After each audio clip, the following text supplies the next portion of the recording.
La dernière demande d'une mère malade change la vie de son fils, abandonné par sa femme à cause de sa maladie. Salut à tous et bienvenue sur AZ237. Caleb se réveilla instantanément lorsqu'il entendit un léger bruissement. Il se leva et se dirigea vers sa mère. « Comment vas-tu, maman ? Souhaites-tu acheter quelque chose ? Peut-être de l'eau ? » demanda-t-il. « Non, mon fils, retourne dormir. Tu t'es suffisamment occupé de moi. »« Maman, pourquoi dis-tu cela ? Laisse-moi te relever. Je vais replacer l'oreiller et tout ira bien. Veux-tu que je te fasse la lecture ?» Audrey, la femme de Caleb, arriva à la porte. « Tu n'es pas encore couché ? Il est 3h30. Quels sont tes projets pour demain ? » Audrey, j'ai omis de t'informer que j'ai pris un congé sans solde. Audrey éclata de colère en entendant cela. « Es-tu fou ? De quoi allons-nous vivre ?» Caleb rétorqua doucement. « Nous avons encore de l'argent. » Il s'approcha de sa femme en chuchotant. « Peux-tu au moins montrer un peu de respect pour ma mère ? Elle n'a plus beaucoup de temps, tu vois. »« Alors, tu veux que nous mourions tous de faim aussi ?» Audrey refusa de s'arrêter. « Arrête de parler et va-t'en. Tu racontes n'importe quoi. » Caleb poussa sa femme vers la porte et soupira en retournant vers le lit de sa mère. Pendant ce temps, Audrey entra dans la chambre avec un gémissement moqueur. Caleb avait amené sa mère dans leur appartement, ce qui l'a mise en colère. Si vous appréciez la vidéo jusqu'à présent, veuillez liker et partager. N'oubliez pas aussi de vous abonner à notre chaîne YouTube et d'appuyer sur l'icône en forme de cloche à côté pour être averti lorsque nous ajouterons de nouvelles vidéos passionnantes. Maintenant, entrons dans le vif du sujet. Ils étaient déjà à l'étroit avec 2 enfants, et maintenant, ils devaient donner à la vieille dame malade une chambre pleine. Elle aurait dû passer toute sa vie au village. Que pouvait-elle bien leur apporter ? Sa maison était ancienne et ne pouvait être détruite, et la région n'était pas très demandée. Audrey prit du recul par rapport à ses pensées et écouta. Son mari lisait quelque chose à sa mère, ne s'arrêtant que lorsqu'elle se mit à tousser. Audrey couina nerveusement. Elle n'aimerait jamais sa belle-mère. Alors, qu'y avait-il à aimer chez elle ? Il était une fois. Il vivait dans un hameau et sa belle-mère l'ennuyait toujours avec ses soins excessifs. « Il faut manger davantage. Tu es incroyablement maigre. Voici une écharpe pour te garder au chaud. Voici du lait de chèvre que j'ai fait moi-même. » Audrey soupira et haussa les épaules. Elle avait passé toute sa vie en ville et trouvait la vie à la campagne terriblement désagréable. Caleb n'était pas du tout ainsi. Il assistait joyeusement sa mère dans les tâches ménagères, pouvait traire lui-même la chèvre et ne se souciait pas du manque de confort. Audrey avait dû traverser beaucoup de difficultés avant de le sortir de là. Ils emménagèrent dans un appartement et Audrey tomba bientôt enceinte de son premier enfant, suivi du second. Caleb s'était toujours occupé d'elle, adorait les enfants et se faisait un devoir de voir sa mère plusieurs fois par mois. Les parents d'Audrey se moquaient de leur fille. « Tu as épousé un fils à maman, et maintenant vous souffrez, alors que nous t'avons conseillé d'épouser Walter. Il est toujours curieux de connaître ta vie. »« Maman, assez avec Walter. Au fait, comment va-t-il ? Que fait-il exactement ? » ?»« Capitaine de police. Que puis-je dire d'autre ? Il est plus que jamais heureux et possède une belle automobile. Et possède un appartement en centre-ville. » Les pensées d'Audrey ont été interrompues par la toux de sa belle-mère, alors qu'elle s'est allongée sur le lit et a cherché une table de chevet quelque part.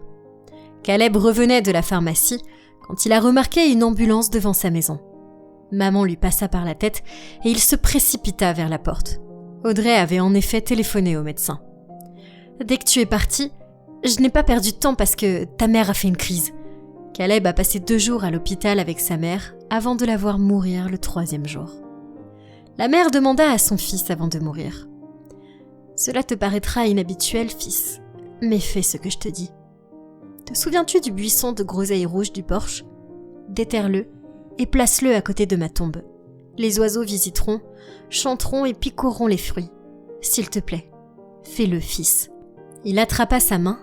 Elle essaya faiblement de lui serrer la paume une dernière fois, lui rappelant son engagement envers elle. Caleb appela le numéro de téléphone de sa femme peu de temps après, mais il n'était pas disponible. Le garçon endeuillé téléphona à ses parents. Ils étaient désolés pour Caleb, mais ils n'avaient aucune idée d'où se trouvait Audrey. Elle leur avait amené les enfants la veille, puis était partie. Caleb rentra chez lui.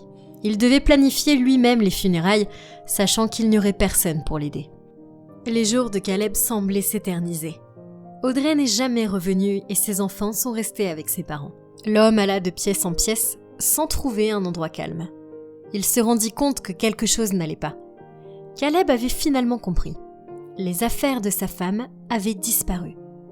Tout le reste était en place. Il s'était alors rendu compte qu'elle l'avait abandonné pendant une période si difficile. Bon débarras alors. Caleb ressentait à la fois le vide et l'amertume. Après tout, il avait récemment négligé sa famille. Mais il n'avait pas d'autre option car il adorait et respectait sa mère. Il se souvenait qu'elle lui gardait chaque morceau pour lui, se sacrifiait pour rester avec lui lorsqu'il était malade et se consolait lorsqu'il était accablé par des problèmes d'enfance. Elle lui rendait l'appareil. Il ne pouvait s'en empêcher. Il ne voulait plus revoir Audrey. Mais celle-ci revint non pas pour retourner en famille, mais seulement pour l'expulser de la maison. Il la fixa, n'arrivait pas à croire ce qu'il voyait. Elle était devenue furieuse et agressive. Audrey le réprimanda, en disant que ses parents lui avaient donné de l'argent pour l'appartement, qu'elle en avait marre de lui, qu'il était le fils d'une mère pauvre et qu'elle était sur le point de commencer une nouvelle vie avec un autre homme qui l'avait aimée toute sa vie. Suite à cela, Caleb partit. Il alla chez sa mère se reposer et réfléchir à ce qu'il ferait ensuite. Les vacances touchaient à leur fin et il était temps de reprendre le travail. Caleb avait prévu de louer un appartement près de son lieu de travail. Mais ensuite, il y eut une épiphanie. Pourquoi ne pas rester ici, dans sa ville natale ? Il avait travaillé comme thérapeute et était certain de trouver du travail dans cette communauté ou à proximité. Caleb sortit et s'assit sur le porche. Je réfléchis encore à cette demande inhabituelle. Ses yeux étaient attirés vers un arbuste voisin. « Ne sois pas furieuse, maman. Je me souviens de ta demande. » Il prit la pelle et se mit au travail. Quelque chose brillait sous le buisson, alors il s'approcha. Une boîte ? Qui l'a déposée ici ? Caleb entra dans la maison avec la boîte dans les mains. Il lutta pour l'ouvrir. Il y avait un petit paquet recouvert de linge blanc. Il comprenait des bijoux en or et quelques diamants. Caleb jeta un coup d'œil à ce joyau, paralysé par la crainte. Il se souvint alors de quelque chose que sa mère lui avait dit au sujet de sa grand-mère, une noble héréditaire. Il était au courant du récit entourant ces bijoux qui n'avaient jamais été découverts lorsqu'elle fut emprisonnée. Caleb n'avait aucune idée de la façon dont sa mère avait reçu la boîte et pourquoi elle n'avait pas utilisé les trésors elle-même. Et personne ne pouvait lui dire. Caleb remercia sa mère, puis se rendit au cimetière afin de planter là où elle avait demandé, malgré le fait qu'il était certain que sa demande n'était rien de plus qu'un truc simple et oublié depuis longtemps. Caleb acquit un appartement en centre-ville quelques mois après son divorce. Il retourna finalement travailler en ville, où il a maintenu sa pratique. Il commença à sortir avec sa collègue Teresa, une femme charmante et intelligente. Caleb voyait les enfants tous les jours. Ces derniers informèrent leur père qu'ils étaient rentrés chez leurs grands-parents parce qu'ils n'aimaient pas Walter. Caleb proposa rapidement que les enfants emménagent avec lui après avoir entendu cela. Ils acceptèrent avec enthousiasme. Heureusement, son ex-femme en était ravie. Teresa avait rapidement apprivoisé les enfants et progressivement, ils devinrent une famille très unie. Caleb ne se souciait plus du destin d'Audrey. 10 ans avaient passé. Les garçons de Caleb étaient allés à l'université.